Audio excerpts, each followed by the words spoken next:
Hey Spurs fans! Before we dive into the breakdown of today's game, hit that like button and subscribe for all things Tottenham.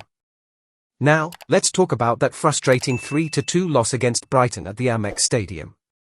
What started as a promising game with Tottenham flying high in the first half quickly unravelled into another disappointing day for Ange Postecoglou's men. Brennan Johnson and James Maddison gave us a 2-0 lead, and it looked like we were heading towards another comfortable victory. But, as we've seen too often this season, the second half became a nightmare. Brighton came back strong, scoring 3 times and turning the game on its head. A big turning point? That costly error from Destiny Udogie. Now, let's break it down.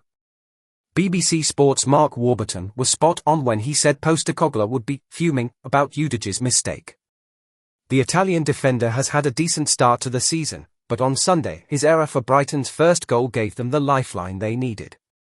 When you're 2 goals up, you simply can't afford to switch off like that. Udogie's misstep allowed Brighton to build momentum, and once they got there first, the floodgates opened. Statistically, Udogie didn't have a terrible game.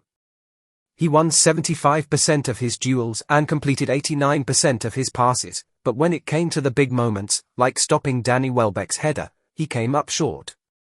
That single mistake turned the tide, and it's something that will haunt Spurs unless we figure out how to close out these kinds of games. The real concern is that this isn't the first time Spurs have let a lead slip. Defensively, we've been too easy to break down, and these mistakes are costing us valuable points.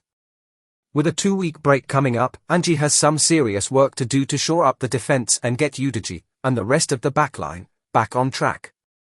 So what do you think, Spurs faithful?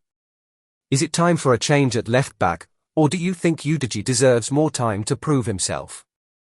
Let me know in the comments. And before you go, don't forget to like this video and subscribe for more Tottenham news. Coys